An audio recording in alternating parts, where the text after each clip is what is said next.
समय की बात है, एक व्यापारी के घर में चोरी हो जाती है। उसके पास जितना भी पैसा होता है सारा चोरी हो जाता है। भाई पहले के लोग बैंक में तो पैसे रखते नहीं थे, तो जो भी उसके पास पैसा था सारा चोरी हो गया। अब वो सोचता है व्यापारी कि मैं व्यापार करूंगा कैसे, अब तो मेरे पास व्यापार के लिए पैसा ही नहीं है। अब पैसा होता नहीं है, धीरे धीरे जरूरतें सामने आने लगती हैं और जो घर का सामान भी होता है वो भी बिकना शुरू हो जाता है। एक समय ऐसा आता है कि घर में खाने के लिए भी कुछ नहीं होता। अब उस व्यापारी की वाइफ उसे बोलती है कि आप राजा के पास जाइए, राजा ही आपकी मदद करेंगे, अब आप हमारी मदद कोई और कर ही नहीं सकता। तो वो जो व्यापारी होता है बहुत समझदार होता है, बहुत इंटेलिजेंट होता है, उसे गाना भी बहुत अच्छा आता है। तो वो राज दरबार में पहुंच जाता है और राजा को ऐसे ऐसे भजन सुनाता है, ऐसे ऐसे गाने सुनाता है कि राजा बहुत खुश हो जाता है, प्रसन्न हो जाता है और बोलता है कि मांगो तुम्हें क्या चाहिए। अब व्यापारी बहुत समझदार होता है। व्यापारी पहले राजा को बोलता है कि अगर आप मुझसे सच में खुश हुए ही हैं तो क्या आप मुझे 1 लाख सोने के सिक्के दे सकते हैं। अब राजा बोलता है पागल हो गए हो, तुमने मुझे गाना ही तो सुनाया, गाने गाने के कौन भाई 1 लाख सिक्के लेके जाता है। पूरा दरबार उस आदमी पे हंस रहा होता है। अब वो व्यापारी इस बात से नाखुश हो जाता है। अब वो राजा को बोलता है कि महाराज आप इतने बड़े राजा हैं, क्या आपके पास शतरंज है। अब राजा हंसने लगता है, कहता हमारे पास शतरंज क्यों नहीं होगा। अपने मंत्री को बोलता है और 1 मिनट में शतरंज सामने आ जाता है। अब वो व्यापारी बोलता है महाराज आप मुझे 1 लाख सोने के सिक्के मत दीजिए, आप मुझे सिर्फ 1 सोने का सिक्का दे सकते हैं। राजा बोलता है सिर्फ 1। अब वो हंसने लग जाता है राजा की 1 सिक्का मांग रहा है।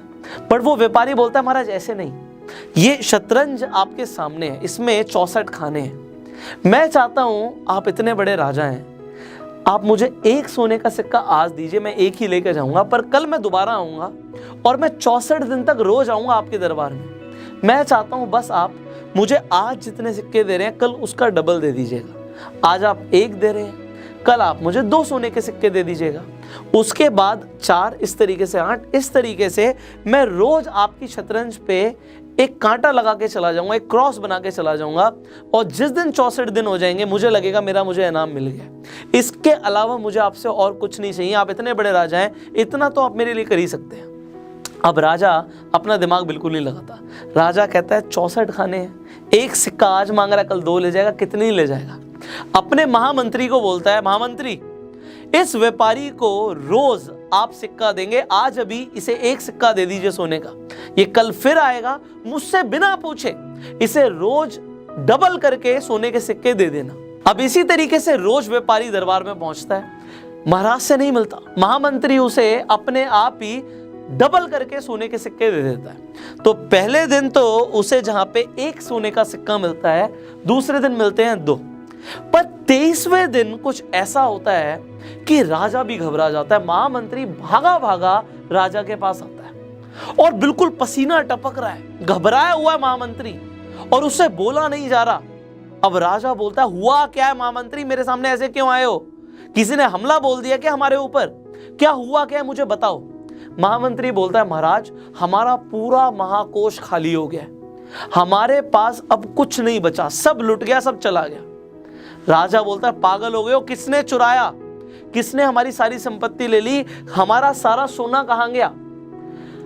वो महामंत्री बोलता है महाराज आपको याद है वो व्यापारी जो 23 दिन पहले दरबार में आया था, उसने हमारे साथ एक साजिश करी है, हमारे सारे सिक्के वो लेके जा चुका है। आज ही मैंने उसे 41,94,304 सिक्के दिए। राजा कहता है पागल हो गए हो, तुमने किससे पूछ के उसे 41,94,304 सिक्के दे दिए, इतने थोड़ी देने थे उसे। महामंत्री बोलता है महाराज आपको अपना वचन याद नहीं, आपने बोला था मुझसे बिना पूछे ही उसे हर रोज डबल करके सोने के सिक्के दे देना। महामंत्री बोलता है मैंने बिल्कुल वैसे ही किया महाराज, मैंने उसे पहले दिन 1 सिक्का दिया था, दूसरे दिन 2 दिए, तीसरे दिन 4 दिए, चौथे दिन 8 दिए, 5वें दिन 16 दिए, 8वें दिन तक 128 सिक्के दिए थे। तो राजा बोलता है बाकी के कहां गए।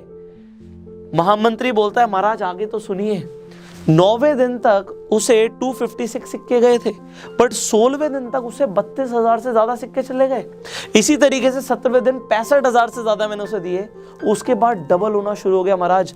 18वें दिन तक मुझे लगा है बहुत सारे सोने के सिक्के लेके जा रहा है, क्योंकि 1,31,000 से ज्यादा सिक्के मैंने उसे दिए थे।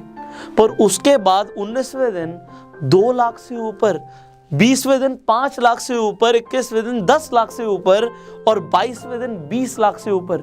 20 लाख सोने के सिक्के तक मुझे लगा हमारे पास है, अभी राजकोष में बहुत पैसा होगा। बट आज मैंने जब उसे 41 लाख से ज्यादा सिक्के दिए, मैंने देखा अब राजकोष में कुछ नहीं बचा, और इसीलिए मैं आपके सामने आया हूं। अब अगले दिन वो हमसे 83 लाख से ज्यादा सिक्के लेने आ रहा है। महाराज, इतना पैसा, इतने सिक्के हम कहां से लेकर आएंगे? अब राजा को समझ नहीं आता उसके साथ हुआ क्या है। पूरी रात राजा को नींद नहीं आती। अब अगले दिन जब दरबार में वो व्यापारी आता है, राजा अपना सिंहासन छोड़ता है और उस व्यापारी के पैरों में गिर जाता है। बोलता है कि मैंने आपको सबके सामने वचन दिया था कि मैं हर रोज 64 दिन तक आपको पैसा डबल करके दूंगा, पर मुझे नहीं पता था उस दिन दरबार में जिस दिन आपने मुझसे 1 लाख सिक्के मांगे थे, इतनी बड़ी भूल हो गई। मुझे उस दिन आपको 1 लाख सिक्के दे देने चाहिए थे, मुझे नहीं पता था आप इतने बड़े ज्ञानी हैं।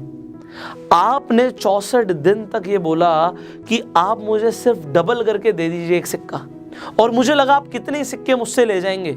और कल मेरे महामंत्री ने बताया कि हमारा पूरा राजकोष खाली हो गया है, अब हमारे पास इस सिंहासन के अलावा आपको देने के लिए कुछ नहीं है, क्योंकि हमारे पूरे राज्य में इतने सिक्के नहीं है सोने के, तो आप मेरा सिंहासन ग्रहण करें।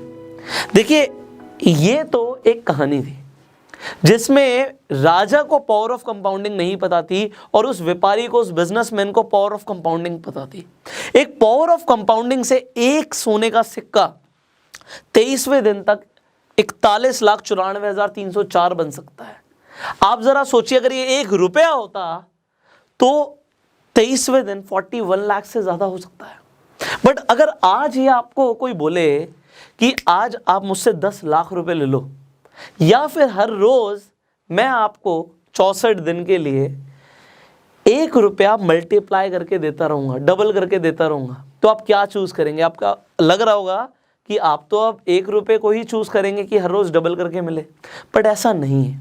जब हम इस वीडियो को शूट कर रहे थे, इस वीडियो को शूट करने से पहले ये सेम सवाल मैंने अपने कैमरामैन से पूछा, और उन्होंने बोला सर मैं तो 10 लाख रुपए को चूज करूंगा, क्योंकि कितना ही हो जाएगा भाई, 64 दिन तक कितना ही हो जाएगा। आप मुझे जरा नीचे कमेंट में बताइएगा, अगर वो व्यापारी राजा से 64 दिन तक सिक्के लेता तो कितने सिक्के उस राजा को, उस व्यापारी को देने पड़ते? आप नीचे कमेंट्स में जरूर बताइएगा।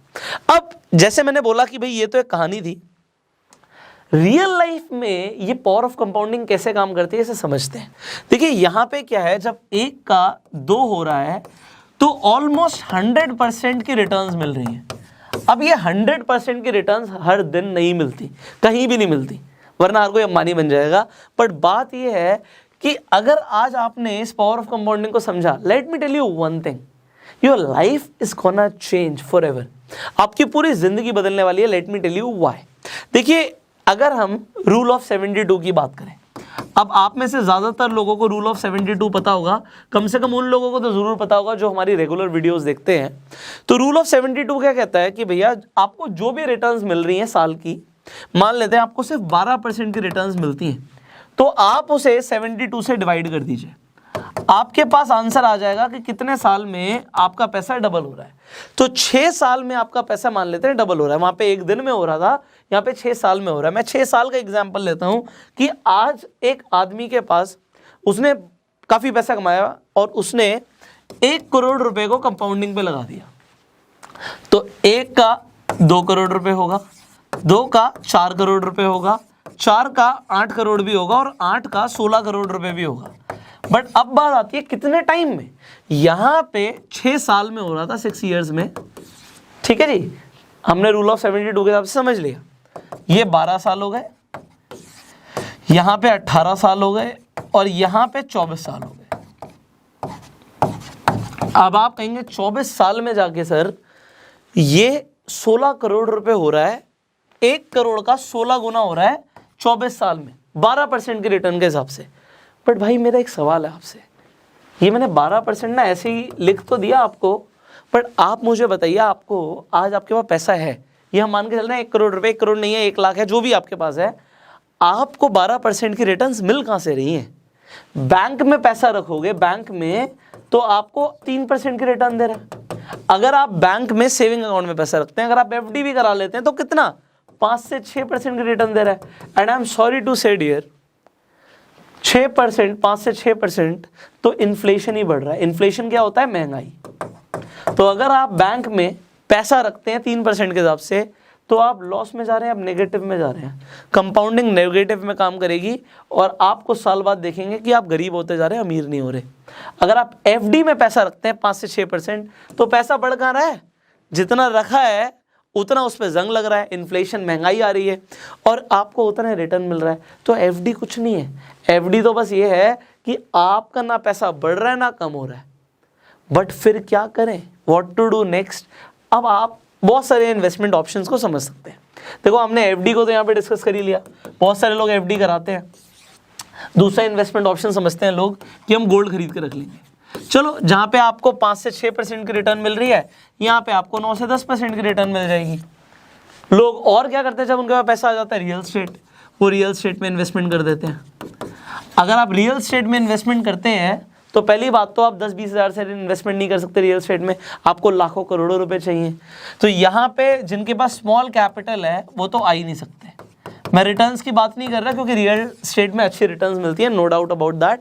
डिपेंडिंग आप क्या खरीद रहे हो, कहाँ खरीद रहे हो, एंड खासकर लैंड में आप इन्वेस्टमेंट करोगे तो आपको डेप्रिसिएशन तो होता नहीं, उसमें आपको एप्रिसिएशन ही होना है।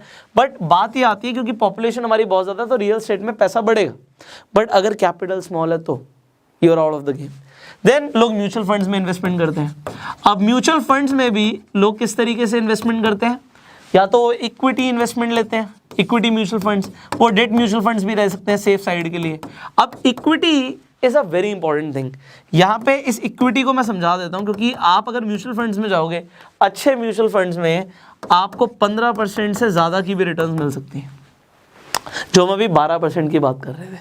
अब ये इक्विटी का मतलब क्या होता है? शेयर्स में इन्वेस्टमेंट। अब आपको लग रहा होगा शेयर मार्केट तो बड़ा रिस्की है।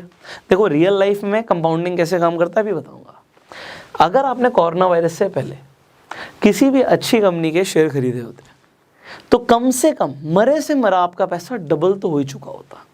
ऐसी भी कुछ कंपनीज हैं जिसमें कोरोना के बाद अभी तक, लॉकडाउन के बाद की बात कर रहा हूँ, 10 गुना पैसा बढ़ चुका है। कितने टाइम पीरियड में? बहुत ही कम टाइम पीरियड में। अगर कोई इस मल्टीप्लिकेशन इफेक्ट को कंटिन्यू रखे तो कितना पैसा कमा सकता है? ऐसा नहीं कह रहा मैं हर बार 10 गुना होगा, बट ऑन एन एवरेज अगर आप अच्छे शेयर्स में इन्वेस्टमेंट कर रहे हो, ये 15% छोड़ो, आप 18% से ऊपर की रिटर्न्स ईजी ला सकते हो, ईजिली लेकर आ सकते हो ये, अगर आप अच्छे शेयर्स में इन्वेस्टमेंट कर रहे हो। अब 18% की रिटर्न इन्वेस्टर्स के लिए है। जो ट्रेडर्स होते हैं, जो ट्रेड कर रहे होते हैं, वो दिन का चाहते हैं कि हमें ज़्यादा नहीं 1 से 3% की रिटर्न मिल जाए। मैं नहीं कहता उन्हें रोज़ मिलती है, बट मान के चलते हैं अगर उन्हें 2% की रिटर्न मिल जाती है ट्रेड करते हुए। अब वो ट्रेडिंग कैसे है, विल टॉक अबाउट दैट, पर ट्रेड करते 2% की रिटर्न है। 30 दिन तो शेयर मार्केट खुलता नहीं है, 30 में से आप मान लो 10 दिन बंद रहता है, तो 20 दिन ट्रेड करके 40% की रिटर्न। अब कहेगा कोई आदमी ये बिल्कुल बेवकूफ़ वाली बात है, 40% की रिटर्न कौन किसकी कैपिटल पे ला रहा है? कंपाउंडिंग काम करेगी तो फिर क्या होगा? वो मुकेश अंबानी बन जाएगा भैया, क्योंकि कंपाउंडिंग काम करेगी। मैं कह रहा हूँ ये 40% की रिटर्न लोग टारगेट लेके चलते हैं कि हमें आए।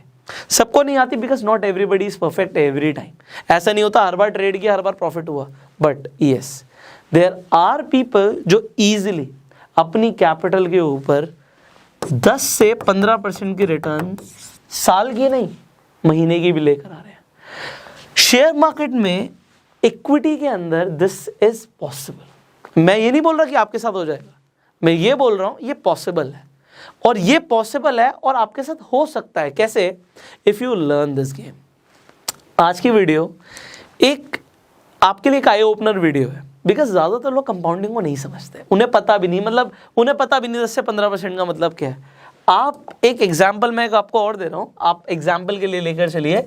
आपके पास 1 करोड़ रुपए है और 1 करोड़ रुपए पे अगर आपको 10% की रिटर्न आ जाती है, अगर आ जाती है, तो ये 1 करोड़ 10 लाख रुपए होता है अगले ही महीने। ये सेकेंड मंथ की मैंने बात करी, ये फर्स्ट मंथ की बात करी।